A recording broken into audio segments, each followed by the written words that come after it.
എല്ലാ ക്രിസ്തു സഹോദരീ സഹോദരന്മാർക്കും സോൾഫുൾ സ്ക്രിപ്ചേഴ്സ് എവറിഡേയുടെ പുതിയൊരു ഭാഗത്തിലേക്ക് സ്നേഹത്തോടെ സ്വാഗതം. ഇന്ന് നമ്മൾ ഒരുമിച്ച് ധ്യാനിക്കാൻ പോകുന്നത് ഉൽപ്പത്തി പുസ്തകം 21 അധ്യായമാണ്. വാഗ്ദാനത്തിന്റെ പൂർത്തീകരണം, പിന്നെ കുടുംബ ബന്ധങ്ങളിലെ ചില സംഘർഷങ്ങള്, പ്രതിസന്ധികളിൽ ദൈവം എങ്ങനെ പരിപാലിക്കുന്നു, സമാധാനം സ്ഥാപിക്കേണ്ടതിന്റെ പ്രാധാന്യം, അങ്ങനെ ഒരുപാട് കാര്യങ്ങൾ ഇതിലുണ്ട്. ശരിയാണ്. വളരെ പ്രധാനപ്പെട്ട, അതേസമയം എന്താ പറയാ, മനുഷ്യന്റെ പല വികാരങ്ങളും ദൈവത്തിന്റെ പദ്ധതികളും ഒരുമിച്ച് കാണാൻ പറ്റുന്ന ഒരധ്യായം. അതെ. അപ്പൊ നമുക്കതിലെ പ്രധാന സംഭവങ്ങളിലേക്കും അതിന്റെ ആത്മീയ പാഠങ്ങളിലേക്കും ഒന്ന് ആഴത്തിലിറങ്ങി ചെല്ലാമല്ലേ? തീർച്ചയായും, നമുക്ക് തുടങ്ങാം. ആദ്യത്തെ ഭാഗം 1 മുതൽ 8 വരെയുള്ള വാക്യങ്ങൾ. ഇസഹാക്കിന്റെ ജനനമാണല്ലോ പ്രധാനം. അതെ, വർഷങ്ങളുടെ കാത്തിരിപ്പിനൊടുവിൽ ദൈവം കൊടുത്ത വാഗ്ദാനം പറഞ്ഞ സമയത്ത് തന്നെ നിറവേറ്റുന്നു. അബ്രഹാമിന് 100 വയസ്സ്, സാറായിക്കാണെങ്കിൽ 90. അന്നത്തെ കാലത്ത് ഈ പ്രായത്തിൽ ഒരു കുഞ്ഞ്, അത് ശരിക്കും അചിന്തനീയമാണ്. സാറായുടെ പ്രതികരണം അതാണ് എടുത്തു പറയേണ്ടത്. ദൈവം എനിക്ക് ചിരിയുണ്ടാക്കിയിരിക്കുന്നു, കേൾക്കുന്നവരെല്ലാം എന്നെ ചൊല്ലി ചിരിക്കും. ആ ചിരി മുമ്പ് ദേവദൂതന്മാർ വന്നപ്പോഴും സാറ ചിരിച്ചിരുന്നു. പക്ഷെ അതൊരു അവിശ്വാസത്തിന്റെ ചിരിയായിരുന്നു അല്ലേ? അതെ, സംശയത്തിന്റെ. പക്ഷെ ഇപ്പോഴത്തെ ചിരി അങ്ങനെയല്ല. ഇത് കിട്ടിയ അനുഗ്രഹം എത്ര വലുതാണെന്നുള്ളൊരു അത്ഭുതം, ഒരു ആഹ്ലാദം, അതാണ്. അതുകൊണ്ടാണല്ലോ കുഞ്ഞിന് ഇസ്ഹാക്ക് എന്ന് പേരിട്ടതും. അവൻ ചിരിക്കുന്നു എന്നർത്ഥം വരുന്ന പേര്. ശരിയാണ്. ദൈവത്തിന് നമ്മുടെ സംശയങ്ങളെപ്പോലും സന്തോഷമാക്കി മാറ്റാൻ കഴിയും എന്നതിന്റെ ഒരു വലിയ ഉദാഹരണം. പിന്നെ 8-ാം ദിവസം പരിച്ഛേദന നടത്തുന്നതും പ്രധാനമാണ്. ഉടമ്പടിയുടെ ഭാഗമാക്കുകയാണ്. അബ്രഹാമുമായുള്ള ഉടമ്പടി ഈ കുഞ്ഞിലൂടെ തുടരുന്നു എന്നതിന്റെ അടയാളം. കുടുംബത്തിൽ വലിയ ആഘോഷമൊക്കെ നടക്കുന്നുണ്ട്. ഇസ്ഹാക്കിന്റെ മുലകുടി മാറുമോ ഒരു വലിയ വിരുന്നുണ്ട്. അതെ, അതൊരു ആഘോഷമാണ്. പക്ഷേ ആ സന്തോഷത്തിനിടയിലും ഒരു നിഴലുണ്ട്. ഹാഗാറും ഇഷ്മായേലും. അതെ, ഇസ്ഹാക്കിന്റെ ജനനം സ്വാഭാവികമായും ചില ചോദ്യങ്ങൾ ഉയർത്തും, അവകാശത്തെക്കുറിച്ചുള്ള ചോദ്യങ്ങൾ. അതാണ് അടുത്ത ഭാഗത്തേക്ക് നമ്മെ കൊണ്ടുവരുന്നത്. 9-ാം വാക്യം മുതൽ. ആ വിരുന്നിൽ വെച്ച് ഒരു പ്രശ്നമുണ്ടാവുന്നു. ഇഷ്മായേൽ ഇസ്ഹാക്കിനെ കളിയാക്കുന്നത് സാറ കാണുന്നു. കളിയാക്കൽ എന്തായിരിക്കും? അത് വെറുമൊരു കുട്ടിക്കളി. ആ ഹീബ്രു പദം മെത്സഹേഗ്, അതിന് ചിരി, തമാശ, പരിഹാസം എന്നൊക്കെ അർത്ഥം വരാം. ഇസ്ഹാക്ക് എന്ന പേരുമായി ബന്ധമുള്ള വാക്കാണത്. അവൻ ഇസ്ഹാക്കിന്റെ ആ ഒരു സ്ഥാനത്തെ ചോദ്യം ചെയ്യുന്ന രീതിയിലോ അല്ലെങ്കിൽ താനാണ് ആദ്യത്തെയാൾ എന്നൊരു ഭാവത്തിലോ പെരുമാറിയിരിക്കാം. കാരണം സാറായുടെ പ്രതികരണം അത്ര തീവ്രമായിരുന്നല്ലോ. അതെ, അവൾക്കത് സഹിച്ചില്ല. വാഗ്ദത്ത സന്തതിക്കുള്ള ഭീഷണിയായിട്ടാണ് അവൾ അതിനെ കണ്ടത്. അവളുടെ ആവശ്യം വളരെ കടുപ്പമായിരുന്നു. ഈ ദാസിയെയും മകനെയും പുറത്താക്കുക. അവൻ എന്റെ മകൻ ഇസഹാക്കിനോടൊപ്പം അവകാശിയാകരുത്. ഇത് കേട്ട് അബ്രഹാം വല്ലാതെ വിഷമിച്ചു. ഇഷ്മായേലും സ്വന്തം മകനല്ലേ? ശരിയാണ്, ഒരപ്പന്റെ വേദന. അവിടെയാണ് ദൈവം ഇടപെടുന്നത്. ദൈവം അബ്രഹാമിനോട് പറയുന്നു, സാറ പറയുന്നത് കേൾക്കുക. അതെന്താ അങ്ങനെ? കാരണം വാഗ്ദാനം നിലനിൽക്കുന്നത് ഇസ്ഹാക്കിലൂടെയാണ്. പക്ഷേ അതോടൊപ്പം ദൈവം ഇഷ്മായേലിനെ കൈവിടുന്നുമില്ല. അവനെയും ഞാനൊരു വലിയ ജാതിയാക്കും, കാരണം അവൻ നിന്റെ സന്തതിയല്ലോ. ആ ഒരു ഉറപ്പ്. അപ്പൊ 2 വാഗ്ദാനങ്ങൾ ഒരേ സമയം ദൈവം നൽകുന്നു. അതെ, ആ ഉറപ്പ് കെട്ടിയതുകൊണ്ട് മാത്രമായിരിക്കാം അബ്രഹാമിന് ആ കഠിനമായ തീരുമാനമെടുക്കാൻ കഴിഞ്ഞത്. പിറ്റേന്ന് രാവിലെ കുറച്ചപ്പവും ഒരു തുരുത്തി വെള്ളവും കൊടുത്ത് ഹാഗാറിനെയും ഇഷ്മായേലിനെയും മരുഭൂമിയിലേക്ക് അയക്കുന്നു. ബെർഷേബ മരുഭൂമിയിലേക്ക്. ഹൃദയഭേദകമായൊരു രംഗമാണത്. ദൈവഹിതമനുസരിക്കാൻ ചിലപ്പോൾ വലിയ വില കൊടുക്കേണ്ടി വരും.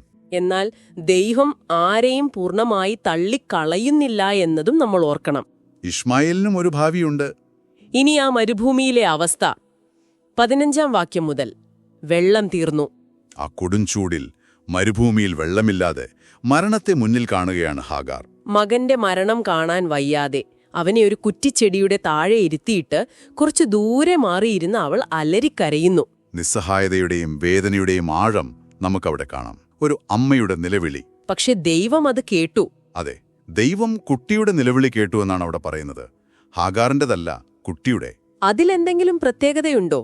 ഒരുപക്ഷേ ആ കുട്ടിയുടെ നിഷ്കളങ്കമായ വേദനയോ അല്ലെങ്കിൽ ഇഷ്മായേലിനെക്കുറിച്ചുള്ള ദൈവത്തിന്റെ വാഗ്ദാനം അതുമായി ബന്ധപ്പെട്ടായിരിക്കാം.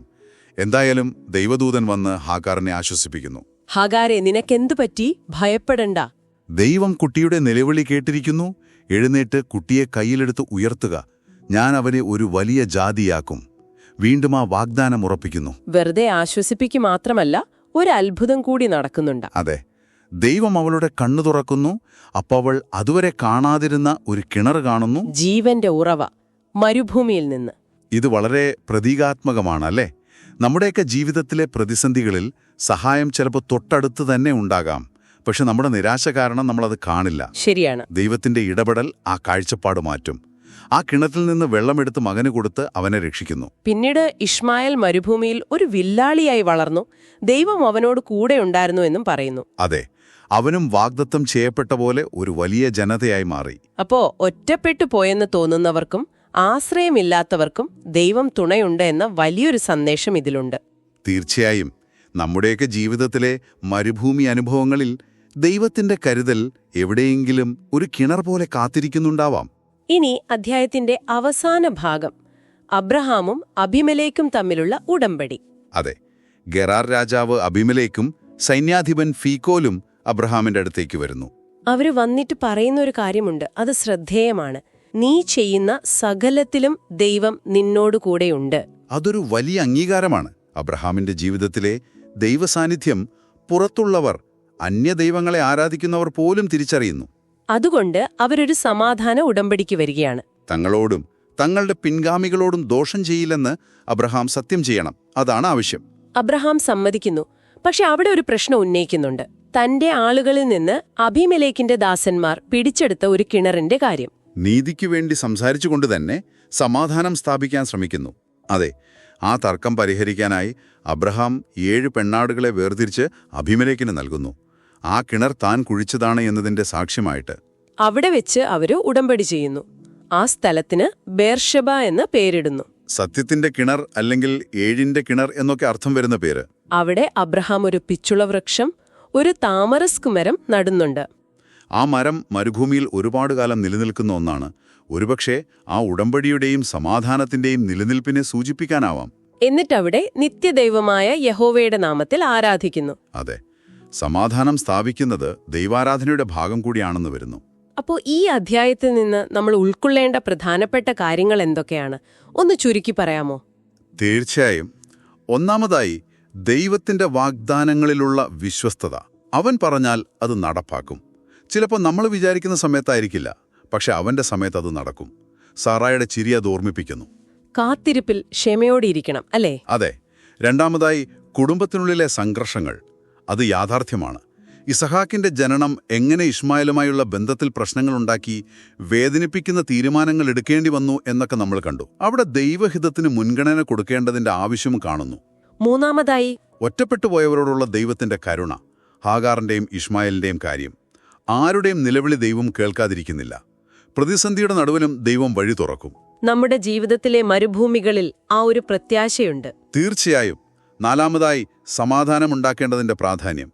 ബേർഷേബയിലെ ഉടമ്പടി പോലെ പ്രശ്നങ്ങളെ സത്യസന്ധമായി അഭിമുഖീകരിച്ച് നീതിയോടെ പരിഹരിച്ച് വിശ്വാസത്തിൽ നല്ല ബന്ധങ്ങൾ പടിയണം. വാഗ്ദാനം, സംഘർഷം, കരുണ, സമാധാനം, ഈ 4 കാര്യങ്ങളും ഈ ഒരു അധ്യായത്തിൽ തന്നെ വരുന്നു. അതെ, ദൈവത്തിന്റെ വലിയ പദ്ധതികൾ ചിലപ്പോൾ നമുക്ക് മനസ്സിലാക്കാൻ പ്രയാസമുള്ള വഴികളിലൂടെയാണ് മുന്നോട്ടു പോകുന്നതെന്നും ഇത് കാണിക്കുന്നുണ്ട്.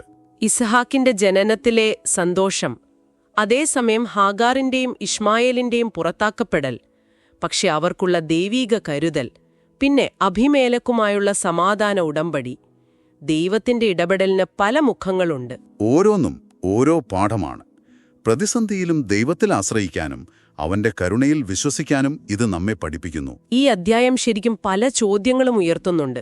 വാഗ്ദാനം കിട്ടിയവരുടെ സന്തോഷം, പക്ഷെ അതേസമയം പുറത്താക്കപ്പെടുന്നവരുടെ വേദന. എന്നിട്ടും ദൈവം എല്ലാവരെയും പരിഗണിക്കുന്നു. ഈ ഒരു സങ്കീർണത. ഒരുപക്ഷെ ദൈവത്തിന്റെ പദ്ധതികൾ നമ്മുടെ അളവുകോലുകൾക്കപ്പുറമായിരിക്കും. ഇതിനെക്കുറിച്ച് നിങ്ങൾക്ക് തുടർന്നും ധ്യാനിക്കാവുന്നതാണ്. അതെ, നമുക്കൊരുമിച്ച് പ്രാർത്ഥിച്ച് ഈ വചനപഠനം അവസാനിപ്പിക്കാം. സ്വർഗീയ പിതാവേ, നിത്യനായ ദൈവമേ, അങ്ങയുടെ വിശ്വസ്തതയ്ക്കായി ഞങ്ങൾ നന്ദി പറയുന്നു. കർത്താവേ, സാറായെപ്പോലെ കാത്തിരിപ്പിൽ ക്ഷമയോടെ ഇരിക്കാനും അങ്ങയുടെ സമയത്തിൽ പൂർണ്ണമായി വിശ്വസിക്കാനും ഞങ്ങളെ പഠിപ്പിക്കണമേ. ഞങ്ങളുടെ കുടുംബങ്ങളിലും ബന്ധങ്ങളിലും ഉണ്ടാകുന്ന തർക്കങ്ങളിലും സംഘർഷങ്ങളിലും അങ്ങയുടെ ജ്ഞാനം ഞങ്ങൾ യാചിക്കുന്നു. ക്ഷമിക്കാനും വിട്ടുവീഴ്ച ചെയ്യാനും ഞങ്ങളെ സഹായിക്കണമേ. ഹാഗാറിനെയും ഇഷ്മായേലിനെയും പോലെ കഷ്ടത അനുഭവിക്കുന്ന എല്ലാവരെയും ഞങ്ങൾ ഓർക്കുന്നു. ഞങ്ങളുടെ ജീവിതത്തിലെ മരുഭൂമി അനുഭവങ്ങളിൽ അങ്ങയുടെ കരുതലിന്റെ നീരുറവകൾ കാണിച്ചു തരണമേ. അഭിമെലെക്കുമായി അബ്രഹാം ചെയ്തതുപോലെ സത്യസന്ധതയിലും നീതിയിലും അധിഷ്ഠിതമായ സമാധാനം സ്ഥാപിക്കാൻ ഞങ്ങളെ ശക്തരാക്കണമേ. ഈ ലോകത്തിൽ അങ്ങയുടെ സമാധാനത്തിന്റെ ഉപകരണങ്ങളായി ഞങ്ങളെ മാറ്റണമേ. എല്ലാ മഹത്വവും അങ്ങേയ്ക്ക്. യേശുക്രിസ്തുവിന്റെ പരിശുദ്ധ നാമത്തിൽ ഈ പ്രാർത്ഥന സമർപ്പിക്കുന്നു. ആമേൻ. ഇന്നത്തെ ഈ വചനചിന്തകളെക്കുറിച്ചുള്ള നിങ്ങളുടെ അഭിപ്രായങ്ങൾ, നിങ്ങളുടെ പ്രാർത്ഥനാ വിഷയങ്ങളൊക്കെ ഞങ്ങളെ എഴുതി അറിയിക്കണം.